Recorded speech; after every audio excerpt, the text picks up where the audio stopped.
거친 세상에서 실패하거든 그 손 못자국 만져라. 하나님, 오늘 찬송 속에서 주님의 음성을 듣습니다.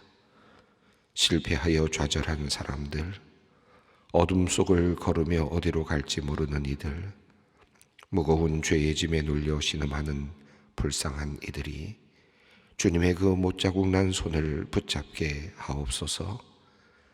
구원을 간절히 바라는 사람들, 방황하는 이들이 주님의 손을 만지게 하옵소서. 전쟁으로 고향을 잃어버리고 삶의 터전을 떠나 유리하는 난민들, 매일 생계를 염려하고 끼니를 걱정해야 하는 굶주린 사람들, 무서운 질병으로 하루하루 두려움과 고통 속에서 살아가는 이들이 주님께서 내미시는 그 손을 붙잡게 하여 주시옵소서. 내일에 대한 어떠한 소망도 가질 수 없는 이들에게 임마누엘의 주님께서 속히 나타나 주시옵소서. 구원의 은총을 얻게 하옵소서. 주님을 기다리는 이 대림의 절기에 빛을 비추어 주시옵소서. 온 세상을 덮고 있는 지금의 캄캄한 어둠을 모두 물리치는 생명의 빛으로 온 세상을 충만하게 비추어 주시옵소서. 하나님, 이 캄캄한 시대, 암울한 시대에 주님의 자녀인 우리들이 주님의 작은 촛불, 등불이 되기 원합니다. 주님의 도우심을 기다리는 연약한 이들, 모든 소망을 잃어버리고 울고 있는 생과 삶을 비관하여 마음이 무너진 이들에게 우리 믿는 이들이 주님의 빛, 소망의 빛을 비추게 하여 주시옵소서. 우리 소망교회를 비롯한 한국교회와 온 세계의 교회들이 낮은 곳으로 향하게 하시고 겸손한 마음으로 이들을 이해하고 공감하는 진실된 친구가 되게 하여 주시옵소서. 또한 주님의 오심을 전하며 함께 성탄의 기쁨을 나눌 수 있도록 역사하여 주시옵소서. 하나님, 며칠간 매섭던 날씨가 갑자기 또 겨울답지 않은 날씨로 바뀌어 혼란스럽습니다. 지구 온난화의 영향인지 도저히 가늠할 수 없는 날씨가 이어지고 있습니다. 올 한 해 동안 자연의 재해로 수많은 사람들이 목숨을 잃었습니다. 모로코에서 일어난 지진과 리비아에서 일어난 엄청난 홍수, 그리고 세계 곳곳에서 일어난 큰 산불 등 모든 것들을 겪으며 우리 인간의 불완전함과 연약함을 깊이 깨닫게 되었습니다. 하나님, 이제 우리가 지혜 얻기 원합니다. 개발과 발전의 이면에 숨겨진 인간의 이기적인 행태를 우리가 깨닫게 하시고 이 어리석은 길에서 뉘우쳐 속히 돌아서게 하여 주시옵소서. 나만 살고 나만 편하려는 생각이 그만 나도 죽고 나도 힘들어지는 상황으로 전개됨을 보며 우리가 회개하게 하시고 지혜와 힘을 모아 자연과 함께 살아가는 상생의 길을 모색하게 하여 주시옵소서. 평화의 주님, 여전히 핵실험을 포기하지 않고 전쟁 무기 개발에 몰두하고 있는 북한이 평화의 길로 나아오도록 역사하여 주시기를 기도합니다. 이제는 무력 경쟁으로 힘을 자랑하는 자리에서 내려와 대화의 자리로 나아오게 하시고 나아가 가난과 기아에 허덕이는 북한 주민들을 생각하며 백성을 구휼하는 일에 마음을 쓰게 하여 주시옵소서. 하나님을 부인하는 정치 세력인 공산당이 북한을 비롯한 여러 나라에서 힘을 잃게 하시고 하나님을 두려워하는 사람들이 지도자의 자리에 올라 나라를 바르게 이끌어가게 하여 주시옵소서. 그렇게 함으로 이 한반도의 통일의 기운이 점점 더 승하게 하여 주시옵소서.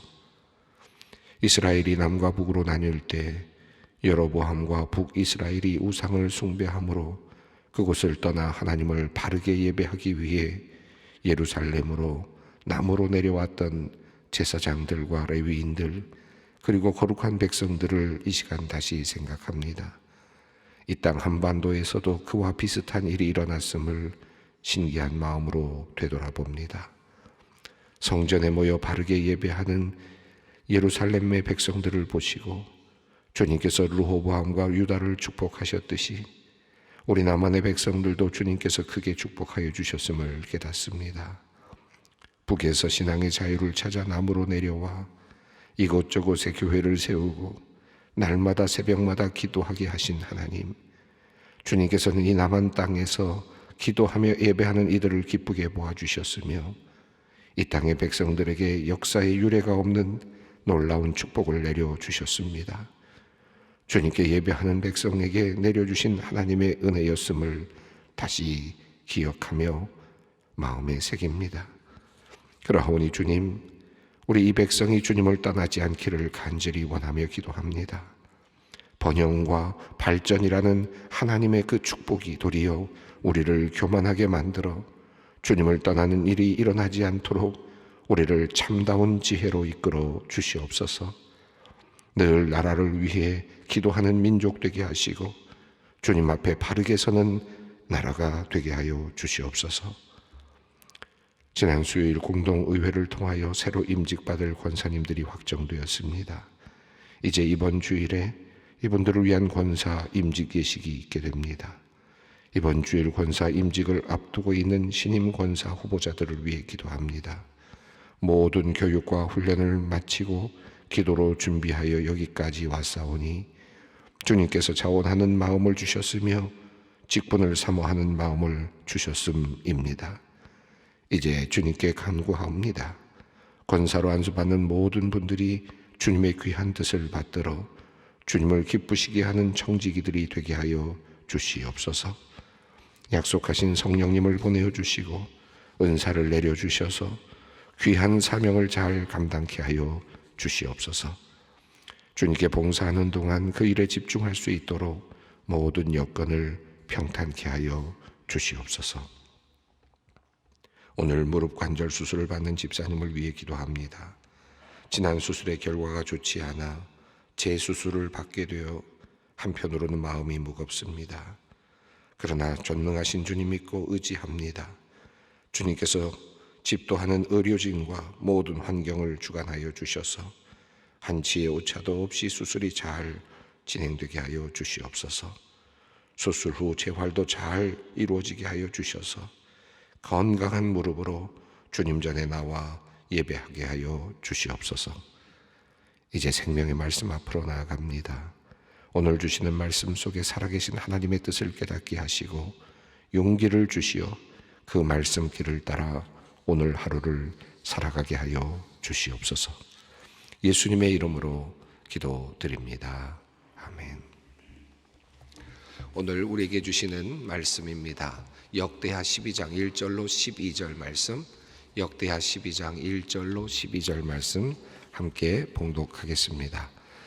르호보암의 나라가 견고하고 세력이 강해짐에 그가 여호와의 율법을 버리니 온 이스라엘이 본받은지라.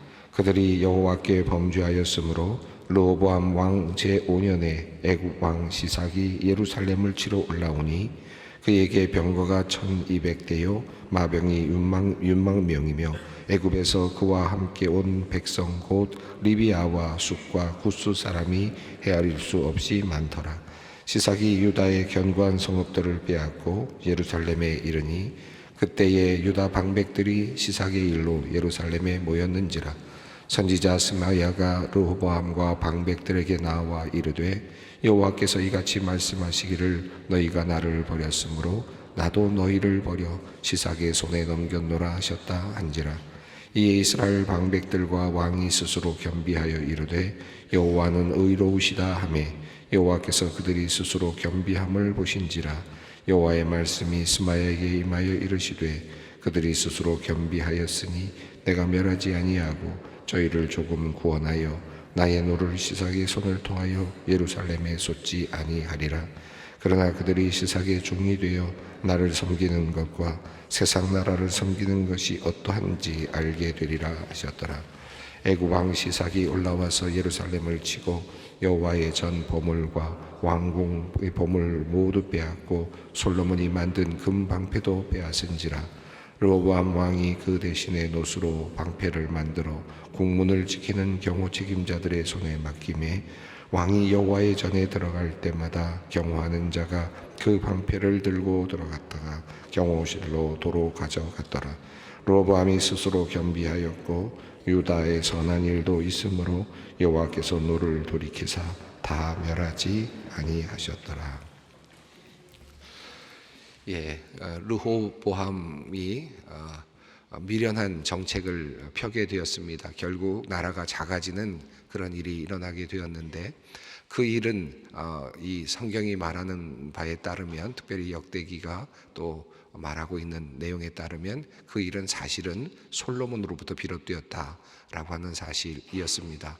솔로몬이 하나님을 온전히 섬기기 위해서 성전을 짓고 또 그렇게 주님께 온전한 예배자가 되기를 원했지만, 그 나라가 번성해 가고 붕해 가면서 각 나라의 여러 사람들과 교류하게 되면서 또 혼인을 하게 되면서 이방 여인들과 혼인을 하게 되면서 다양한 그런 이방의 신들이 들어오게 되었던 것, 그리고 그 이방 신들도 함께 섬기는 나라가 되었던 것에 대한 하나님의 또 심판이었습니다.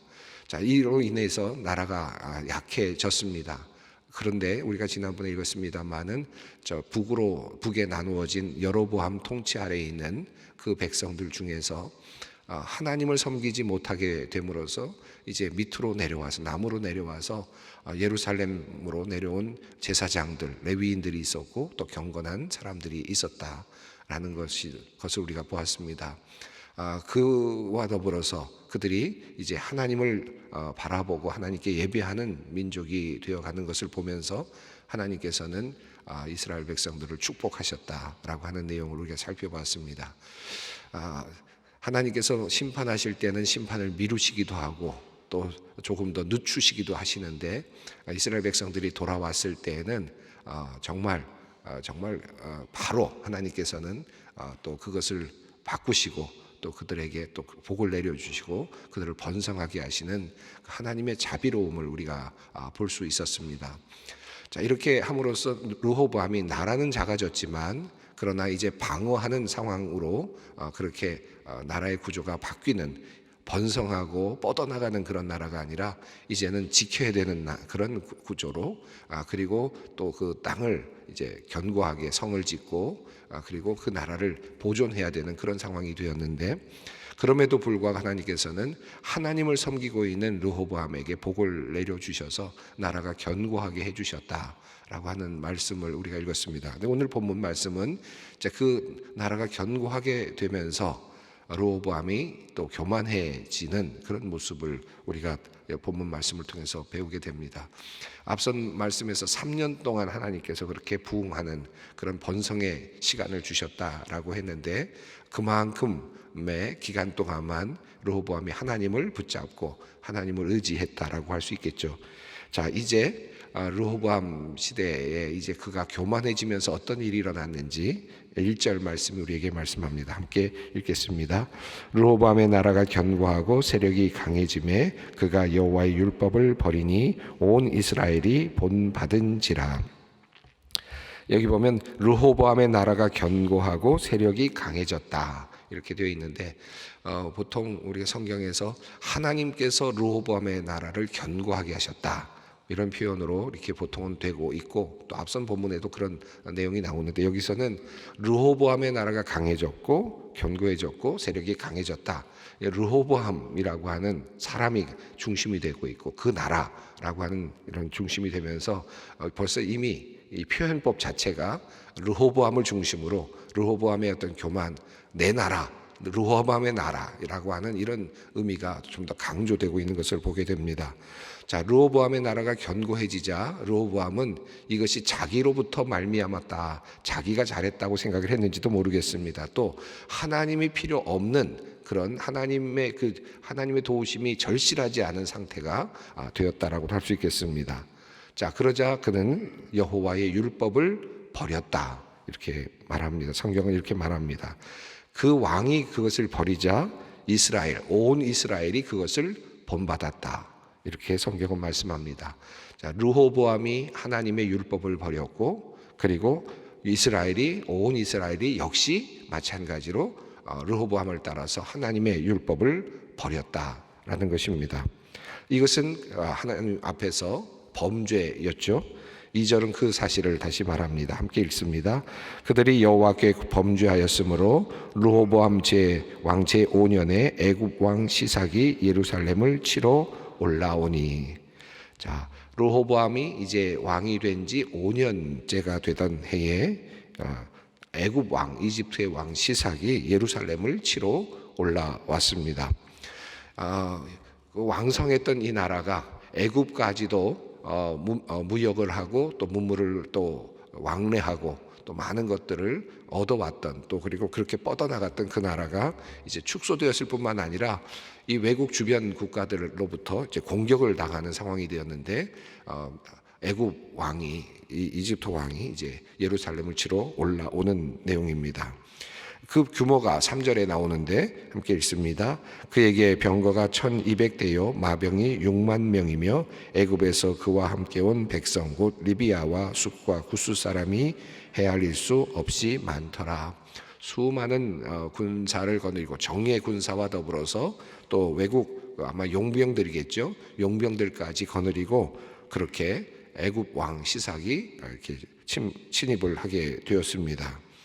자, 그리고 나서 4절 보면 이제 주변을 거쳐서 올라오면서 예루살렘을 이제 압박하고 있는 모습이 그려지고 있는데 4절을 읽습니다. 시삭이 유다의 견고한 성읍들을 빼앗고 예루살렘에 이르니. 자, 예루살렘까지 올라오면서 많은 견고한 성읍들을 빼앗았고 예루살렘까지 이르렀다라고 하는 표현이 나옵니다. 이 4절을 보면서 좀 피식이라고 그럴까요? 웃음이 좀 나기도 합니다. 읽어가면서 왜 그런가 하면 견고한 성읍이라는 표현 때문에 그런데, 앞서 우리가 읽으면서 이 르호보암이 이제 나라가 작아지고 그러면서 여러 성읍들, 제가 지도를 보여드리면서 그 지도에 점으로 찍혀 있는 그런 부분들이 이제 르호보암이 그 견고한 성읍을 쌓았다, 성읍을 쌓은 곳들이었다라고 하지 않았습니까? 그렇게 견고한 성읍을 쌓아서 방비를 하고 나름대로 든든하게 그렇게 나름대로 준비를 했지만 4절은 그냥 그 모든 것들이 그냥 한 번에 사라지는 듯한 느낌이 듭니다. 견고한 성읍들을 빼앗았다. 그러니까 뭐 견고한 성읍들을 그렇게 많이 지으면 뭐 합니까? 이미 애굽 왕 시삭이 올라왔을 때 그 견고한 성읍은 그냥 한 번에 휩쓸리듯 사라져버리고 말았다라고 하는 것이니까 참 이 자체가 우리가 노력하고 나름대로 준비하는 것이 얼마나 정말 무색한가 하는 것을 이 작은 본문이지만 견고한 성읍이라는 이 말 속에서 상당히 많은 것들을 깨닫게 됩니다. 나름대로 열심히 노력해서 견고한 성읍들을 여기저기 만들었겠죠. 그리고 아마 그런 생각도 했겠습니다. 여기가 빼앗기면 여기서 방어를 하고, 여기서 빼앗기면 또 다음번에서 방어를 하고, 뭐 이런 경험, 이런 생각들을 다 했겠죠. 군사적으로 나름대로 판단을 했을 것 아닙니까? 그리고 그 성읍들은 사실은 밑에서부터 올라오는 적들을 막으려고 하는, 남쪽에서부터 올라오는 적들을 염두에 둔 성들이었습니다. 자, 그런데 어떻게 됩니까? 여기 보면 4절을 보면 견고한 성읍들을 그냥 빼앗았다. 이거 한마디로 그냥 다 끝났습니다. 뭐 어느 성을 빼앗겼고 어느 성은 남았고도 아니고 견고한 성읍들을 다 빼앗아 버렸다. 이렇게 표현을 하고 있습니다. 또 한 가지 견고한 성읍과 관련돼서 재미있는 표현은 자신의 자손들을 여럿을 낳아가지고 여러 곳에 보냈다라고 하는 표현이 앞서 나왔잖아요. 거기 보면 또 견고한 성읍이라는 표현이 또 나옵니다. 그러니까 자신의 아들들, 자손들을 견고한 성읍 속에 다 퍼뜨려서 그렇게 둔 이유가 뭡니까? 자손들을 번성하게 하고 그들이 생존하게 하고 하나가 뭐 잘못되면 하나라도 살아남게 하고자 하는 그런 마음 아니었겠습니까? 그런데 뭐 그게 별로 의미가 없는 무색한 견고한 성읍들을 다 빼앗겨 버리는 이런 상황으로 치닫습니다. 인간의 방비, 인간의 비책, 인간의 어떤 모든 것들이 무색해지는 그런 표현이 오늘 본문 4절에 아주 간단한 표현으로 나타나 있습니다. 앞서 나오는 견고한 성읍이라고 하는 이미지, 그리고 이것이 4절에서 그냥 여지없이 무너져 내리고 있습니다. 표현은 좋습니다. 견고한 성읍 얼마나 좋습니까? 우리가 보기에 견고해 보이는 성읍이지만 그러나 하나님의 때가 되면 그 모든 것들은 의미가 없다. 하나님의 손에 붙잡힐 때, 하나님의 손에 움직이실 때 이것은 어떤 의미도 없다라는 것을 알게 됩니다. 자, 그러자 이제 당황하게 됩니다. 르호보암은 이제 이스라엘 백성들, 유다 백성들은 이제 이 문제를 직감하고 어떻게 해야 될지를 고민하게 되는데 그때 하나님의 예언이 임합니다. 5절 말씀입니다. 그때 유다 방백들이 시삭의 일로 예루살렘에 모였는지라 선지자 스마야가 르호보암과 방백들에게 나와 이르되 여호와께서 이같이 말씀하시기를 너희가 나를 버렸으므로 나도 너희를 버려 시삭의 손에 넘겼노라 하셨다 한지라. 왜 이런 일이 일어났는가? 왜 나라가 이렇게 위기에 처하게 되었는가? 그들이 함께 모여서 의논하고 있을 때 하나님께서 선지자를 통하여 말씀하셨습니다. 너희가 나를 버렸기 때문에 나도 너희를 버린다. 그러니까 먼저 버린 쪽은 이스라엘 백성이고 먼저 버린 쪽은 유다 백성이었습니다. 자, 하나님께서는 먼저 버리지 않으셨습니다. 그러나 너희가 나를 버렸기 때문에 내가 너희를 버린다 라고 말씀하시면서 이 일이 그로 말미암은 일이다 라는 사실을 분명하게 말씀하십니다. 인생을 살아가면서 여러 가지 어려움을 겪을 때가 꽤 많이 있는데 때로는 그 모든 일들이 표면적으로는 그냥 나타나는 세상의 일이지만 또 전쟁일 수도 있고 뭐 여러 가지 재난일 수도 있고 이런 것들이지만 그러나 그 이면에 그것을 만들어내는 그 이면에 동인 속에는 하나님과의 관계가 있다 라고 하는 사실을 성경은 끊임없이 말씀하고 있죠. 이 본문도 그렇습니다. 지금 나라가 풍전 위기의 그런 상황 속에 처했는데 그런데 이런 상황 속에서 지금 이 이유가 뭐냐 하는 것을 말씀하고 있습니다. 자, 6절 말씀을 읽습니다. 이에 이스라엘 백성들 방백들과 왕이 스스로 겸비하여 이르되 여호와는 의로우시다 하매. 자, 그러자 그들은 이제 회개합니다. 이 즉각적인 회개, 뭐 가식적인 회개였는지 모르지만 그들은 스스로 겸비하여 이르되 여호와는 의로우시다. 이 겸비함이라는 표현이 오늘 본문에 여러 번 나오는데요. 이 말씀은 스스로 낮춘다라는 의미이면서 동시에 회개한다라는 의미가 함께 담겨 있는 말이죠. 그러니까 이스라엘 백성들과 왕이 자신들의 그 잘못을 돌이키고 하나님 섬기지 않았던 것을 회개하였다라는 말이고 하나님께 이제 도우심을 간구했다. 하나님만이 우리를 도우실 분이십니다. 라는 사실을 인정하고 하나님으로 앞으로 나왔다. 라고 그렇게 이해하면 좋겠습니다. 그것을 한마디로 겸비하였다라고 하는 표현을 쓰고 있습니다. 이제 나를 도우실 분은 주님밖에 없습니다. 하나님밖에 없습니다. 하나님 우리를 도와주십시오라는 그런 우리를 불쌍히 여겨주십시오라고 하는 그런 의미로 지금 주님 앞으로 나아가는 것이죠.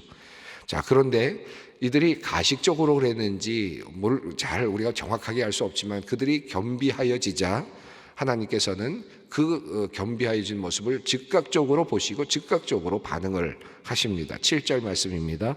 여호와께서 그들이 스스로 겸비함을 보신지라 여호와의 말씀이 스마에게 임하여 이르시되 그들이 스스로 겸비하였으니 내가 멸하지 아니하고 저희를 조금 구원하여 나의 노를 시삭의 손을 통하여 예루살렘에 쏟지 아니하리라.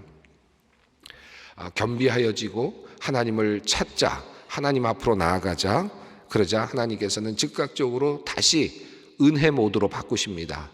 조금이라도 도울 수 있는, 조금이라도 뭔가 우리 하나님께서 용서하실 만한 어떤 거리가 있으면 하나님께서는 용서하시고자 하시는 그런 마음이 있음을 보여주는 그런 은혜의 모습, 은혜로운 장면이라고 할 수 있겠습니다.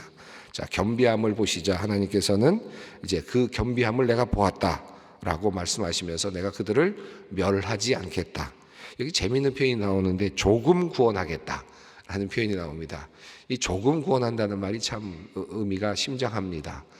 때로는 조금 남겨두시는 하나님, 완전히 멸하지 아니하시고 조금 남겨두신 하나님. 다시 말하면 하나님께서 징벌을 내리시고 심판을 하시되 심판을 잠시 멈추시고 완전히 멸하지 아니하시고 기회를 주시는 하나님, 승이라고 할 수 있겠습니다. 조금 구원하셨다. 그래서 어떻게 됩니까? 완전히 승리는 아닙니다. 완전한 승리는 아니고 그렇다고 완전한 또 파멸도 아닙니다. 중간의 상태입니다. 그런데 그 이유가 나옵니다. 8절 말씀입니다. 그러나 그들이 시삭의 종이 되어 나를 섬기는 것과 세상 나라를 섬기는 것이 어떠한지 알게 되리라 하셨더라. 그러나 너희를 완전히 멸망시키지는 않겠지만 너희가 이제 시삭의 종이 된다, 속국이 될 것이다 라고 하는 의미고, 그럼으로써 시삭을 섬기는, 애굽 왕을 섬기는 것을 통해서 세상을 섬기는 통해서 세상을 섬기는 것을 통해서 하나님을 섬기는 것이 어떤 것인지를 알게 하려고 한다라고 하나님께서 말씀하십니다. 자, 그러니까 이제 이 위기가 완전히 없어진 것은 아니고 도리어 이 위기가 계속 존재합니다. 그러나 완전히 망하지는 않았습니다. 완전히 끝나지는 않았습니다. 목숨이 사라진 것도 아니고 아직은 기회가 있습니다. 자, 이 어떤 모습인지 9절 말씀을 봅니다. 애굽 왕 시삭이 올라와서 예루살렘을 치고 여호와의 전 보물과 왕궁의 보물 모두 빼앗고 솔로몬이 만든 금 방패도 빼앗은지라. 자, 여기 보면 예루살렘에 올라와서 모든 재물들, 영광스러웠던 것들, 솔로몬이 만들어 놨던 많은 것들, 솔로몬이 각 나라를 통해서 얻어왔던 또 정보를 통해서 가져왔던 수많은 보물들을 가져갑니다. 금방패 역시 가져갑니다. 솔로몬이 금방패를 200개, 300개를 만들어서 그렇게 놓아두었고, 아마도 그것은 아마 전시용이었다고 보여지는데, 물론 그 왕궁에서 사용하는 것이었겠지만 이런 것들은 다 이제 다 빼앗깁니다. 잠시 만들었을 뿐이고 잠시 자랑했을 뿐인데 이제 그것은 또 다른 사람의 손으로 넘어가고 맙니다. 자, 결국 그들은 이제 어떻게 됩니까? 10절 11절 있습니다. 르호보암 왕이 그 대신에 노수로 방패를 만들어 국문을 지키는 경호 책임자들의 손에 맡김에 왕이 여호와의 전에 들어갈 때마다 경호하는 자가 그 방패를 들고 갔다가 경호실로 도로 가져갔더라. 노수로 방패를 만들고요. 그것도 많이 만든 것 같지 않죠? 가지고 여기 가져왔다가 또 경호실 갖다 맡겨야 되는 정도의 수준의 노수로 방패를 만드는, 이제 그들의 상황은 완전히 다른 상황이 되고 말았습니다. 그러나 이 모든 것은 그럼에도 불구하고 이스라엘은 지금 왕권이 그래도 존속이 되고 있고, 그리고 또 하나님께서 조금 남겨두신 겁니다. 그리고 기회를 주신 겁니다. 하나님께로 온전히 돌아오기를 바라는 하나님의 마음이 담겨 있습니다. 12절 말씀은 이 모든 것들을 하나로 요약하는 말씀입니다. 함께 읽습니다. 르호보암이 스스로 겸비하였고 유다의 선한 일도 있으므로 여호와께서 노를 돌이키사 다 멸하지 아니하셨더라. 다 멸하지 아니하셨더라. 이것이 하나님의 자비입니다. 또 여전히 기다리시는 하나님의 모습이기도 합니다. 예, 오늘 이 말씀은 우리에게 참 많은 의미를 담아서 전달하고 있다고 생각합니다. 우리들의 삶을 돌아보면서 아직 끝내지 아니하시는 하나님, 아직도 나에게 기회를 주시는 하나님, 그 하나님 바라보면서 하나님을 어떻게 섬기는 것이 좋은 일인가, 하나님께서 무엇을 원하시는가 깊이 생각할 수 있는 오늘 이 아침이 되기를 바랍니다. 함께 기도하겠습니다. 하늘에 계신 우리 아버지의 이름을 거룩하게 하시며 아버지의 나라가 오게 하시며 아버지의 뜻이 하늘에서와 같이 땅에서도 이루어지게 하소서. 오늘 우리에게 일용할 양식을 주시고 우리가 우리에게 잘못한 사람을 용서하여 준 것 같이 우리 죄를 용서하여 주시고 우리를 시험에 빠지지 않게 하시고 악에서 구하소서. 나라와 권능과 영광이 영원히 아버지의 것입니다.